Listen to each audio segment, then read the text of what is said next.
ஆண்டவரும் உலக இரட்சகருமாகிய இயேசு கிறிஸ்துவின் இந்த இனிய நாமத்தில் இந்த மதியான வேளையில் உங்களை பார்ப்பதில் மிகவும் கிறிஸ்துவுக்குள் மகிழ்ச்சி அடைகிறேன். பிரியமானவர்களே, ஆண்டவராக இயேசு கிறிஸ்து இன்றைக்கு நமக்கு கொடுக்கும் தீர்க்கதரிசனமான வாக்குத்தத்தம் ஏசாயா 43 அதிகாரம் 18-19 வசனத்தை நாம் சற்று தியானத்திற்கு எடுத்துக்கொள்வோம். வாசிக்கலாம். முந்தினவைகளை நினைக்க வேண்டாம், பூர்வமானவைகளை சிந்திக்க வேண்டாம். இதோ நான் புதிய காரியத்தை செய்கிறேன், அது இப்பொழுதே தோன்றும்.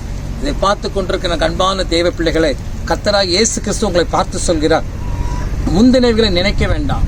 பழைய நாட்களில் ஏதோ ஒரு விதமான பாவங்கள், பழைய நாட்களில் ஏதோ ஒரு விதமான போராட்டங்கள், அந்த போராட்டம் என்னை பின்தொடர்ந்து வருமோ, அந்த பாதிப்பு என்னை பின்தொடர்ந்து வருமோ, என் குடும்பத்துக்கு விரோதமாக சில காரியங்கள், எனக்கு விரோதமாக என் கணவருக்கு விரோதமாக முன்னாடி இந்த காரியங்களை செய்தார்களே, இதே நாளில் செய்தார்களே, போன வருஷம் இதே நாளில் செய்தார்களே, இதே நாளில் இன்றைக்கு வந்திருக்கிறதே, அந்த போராட்டங்கள் நம்ம தொடர்ந்து வருமோ, அந்த பாதிப்பு நம்ம பிடிக்குமோன்னு சொல்லி இதை பார்த்து கொண்டிருக்கிற கர்த்தருடைய பிள்ளைகளை கர்த்தர் சொல்றாரு, முந்தினவை எதையுமே நினைக்க வேண்டாம்.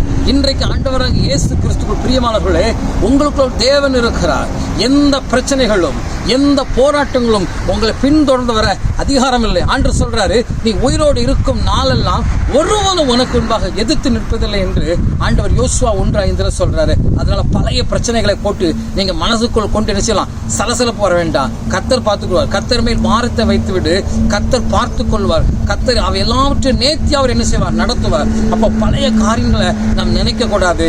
அப்ப என்ன செய்ய பழைய செலவங்க சொல்லுவாங்க, ஏன் அந்த பழைய காரியங்கள், நான் செய்த பழைய பாவங்கள், வாலிப நாட்கள்ல செய்த பழைய பாவங்கள், அந்த காரியங்கள் பிரதர் என் நெஞ்சுக்குள்ள வந்துகிட்டே இருக்கிறது, என் மனசுக்குள்ள வந்து கொண்டே இருக்கிறது. நான் முன்னாடி செய்த காரியங்களை எல்லாரும் என்ன சொல்லி சொல்லி காமிக்கிறார்களே, நான் ஒன்னேன்னு சொல்லுவேன், நீங்க ஆண்டவரை மாத்திரம் முன்னாடி வைங்க. இசப்பா, நீங்க எனக்குள்ள இருக்கீங்க. எந்த பிரச்சனைகளும் எந்த போராட்டங்களும் என்னை ஒன்றும் என்ன செய்ய முடியாது, சேதப்படுத்த முடியாதுன்னு சொல்லி அவர் வசனத்தை நீங்கள் விசுவாசிக்கும் பொழுது, அவர் வார்த்தையை நீங்கள் விசுவாசிக்கும் பொழுது எதுவும் உங்களை சேதப்படுத்த முடியாது. அதுக்கு கீழே 19 வசனத்தை பார்த்தீங்கன்னா, இதோ நான் புதிய காரியத்தை செய்கிறேன், அது இப்பொழுதே தோன்றும். பிரியமானவர்களை, ஆண்டு இந்த வருஷம் உங்களுக்கு வாக்கு பண்றாரு, நான் இந்த வருஷத்துல புதிய காரியத்தை உனக்கு நான் செய்வேன்னு சொல்லி.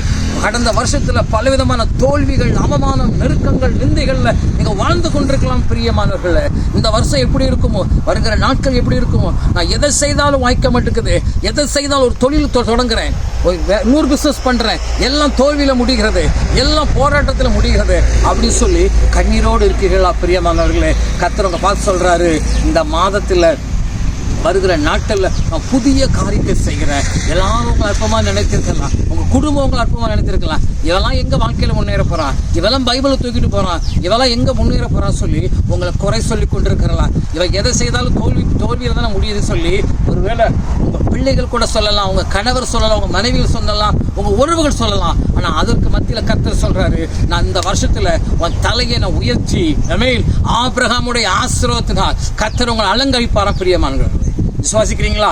எல்லாரும் பார்த்து கொண்டிருக்க கர்த்தருடைய பிள்ளைக்கு கண்களை மூடி அப்படியே ஜெபம் பண்ணுவோமா? மகா கிருபை மிரக்கும் எங்கள் அன்பின் பரலோக பிதாவே, துதிக்கிற ஆண்டவரே, அப்பா ஏசாயா 43:18-19 படி முன்னான பாவமான காரியங்கள், முன்னாடி தோல்வியுள்ள காரியங்கள், ஆண்டவரே சப்பா முன்னாடி பயந்த பயங்கள் எதுவும் உங்களுடைய பிள்ளைகளை தொடக்கூடாது தகப்பனே. இந்த வருஷத்தில் ஆண்டவர் புதிய காரியங்களை, புதிய வாசல்கள், ஆண்டவர் ஊழியத்தின் பாதையில் ஊழியக்காரர்களுக்கு புதிய ஊழிய வாசல்கள், பிள்ளைகளுக்கு புதிய பிசினஸ் வாய்ப்புகள், புதிய கல்லூரியில் சேருவதற்கு, குழந்தை இல்லாதவர்களுக்கு குழந்தை பாக்கியங்கள் கொடுக்கிற போகின்ற கிருபைக்காக நன்றி செலுத்துகிறோம் ஆண்டவரே. எல்லா கட்டுகளும் இயேசுவின் நாமத்தினால, எல்லா போராட்டங்களும் எல்லா கிரிகளையும் முறிக்கிற இயேசுவின் நாமத்தினால அதிசயங்கள் அற்புதம் நடக்கட்டும் பிதாவே. ஆமென். God bless you.